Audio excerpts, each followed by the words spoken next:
we got to be careful not to use that as a catchphrase. Is everyone following what I'm saying?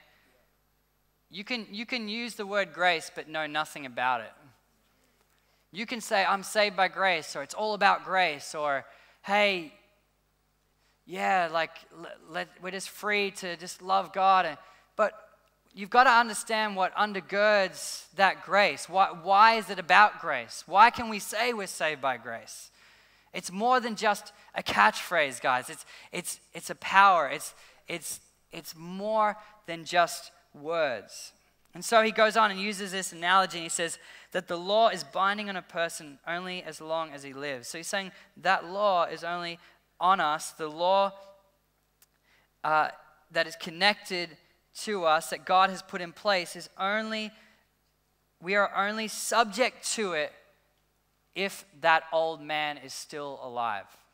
If that man is still alive. So he says in verse 2, for a married woman is bound by law to her husband while he lives.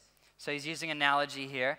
But if her husband dies, she is released from the law of marriage. Accordingly, she will be called an adulteress if she lives with another man while her husband is alive.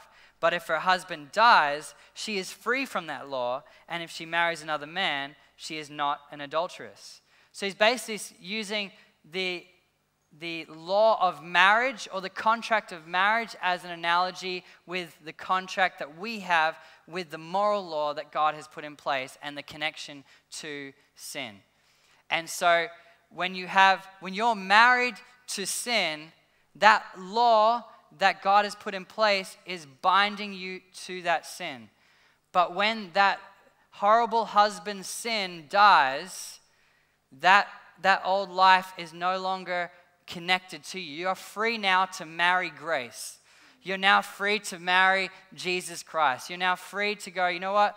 That husband, I didn't like that husband. He was really mean to me. He never bought me flowers. He didn't take me out on romantic dinners. Georgie, I'm sorry, I'll get better. And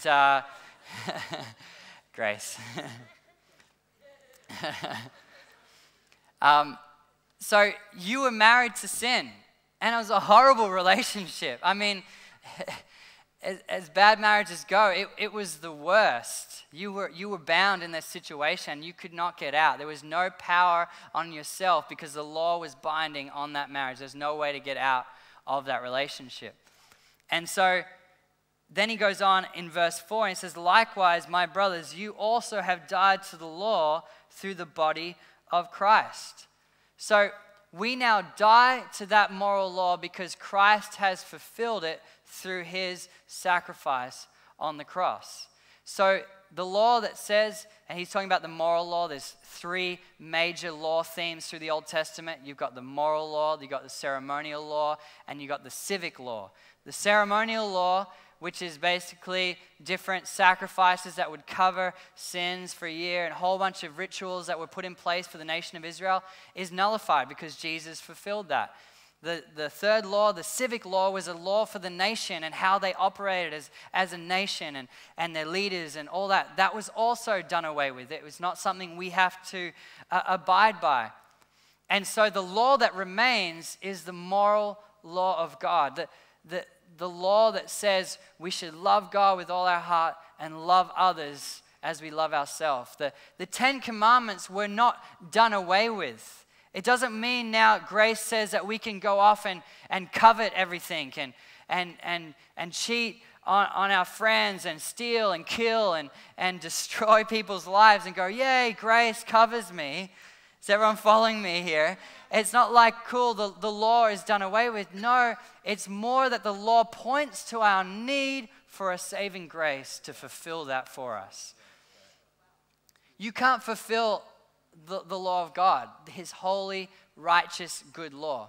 And Paul goes on to say that is exactly what the law is. He's saying if you got any idea in your mind that the law was bad, if you're saying, no, it's all about grace and the law doesn't apply anymore, well, Paul's saying actually quite to the contrary. The law is amazing. It is righteous. It is good. It is just. And it is holy. And when he says those three things, holy, righteous, and good, he's saying, you know why it's holy? Because God put it in place, and God is holy. You know why it's righteous? Because he is a just God. He is a just God, so he always does the right thing by his people. And he says it's good. Why? Because it's good for us. It's how lives and relationship and community and humanity needs to work. Thanks, fans up the back. Appreciate it. So we see here that we can't just say, cool, we're saved by grace, and then just go off and live however we please. Maybe we haven't truly understood what Jesus Christ has done for us. So let's read on. And so it says, so that you may belong to another, to him who has been raised from the dead, in order that we may bear fruit for God. The only way to bear fruit for God is by him fulfilling the law that once bound us, which made us disabled to actually produce any fruit of righteousness. Anything that was actually worth anything to God, it was impossible for us to bear fruit. But now that Jesus Christ has died for us, now that he has made a way, that law is fulfilled. But let's read on and see what he's actually talking about when he says that. For while we were living in the flesh, our sinful passions aroused. Everyone say aroused. Wow, okay, sure. Aroused by the law. You silly people.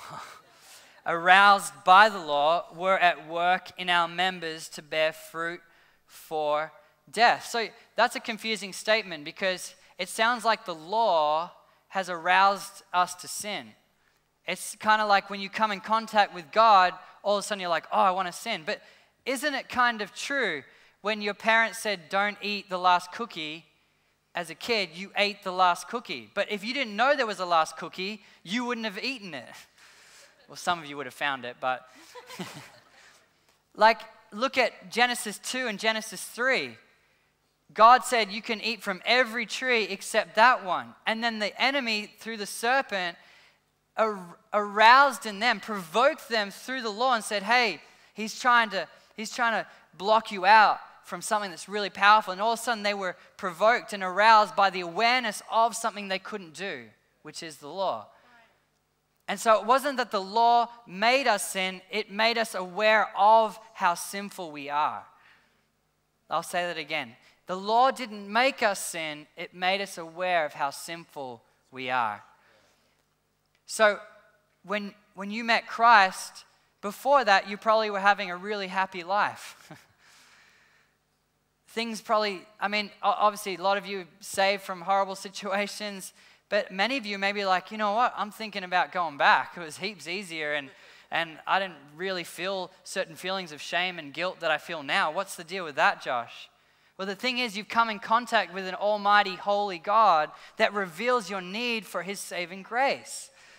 And so the reason that you're feeling a bit convicted of your sin is because you are sinful and you need his saving grace every day. But before you knew that there was a law or that there was actually a moral code to live by, you're like, cool, your conscience maybe have triggered some thoughts, but it wasn't to the extent, I guarantee it wasn't to the extent that you feel now, that when you say something you shouldn't have said, or you pulled someone down, or you gossiped, or you did something you shouldn't have done, like we all do and we all make mistakes, that you wouldn't have really felt bad about that previously. But now, because you've come in contact with a holy law that comes from God that is good, righteous, and holy, all of a sudden you're like, wow, what's going on?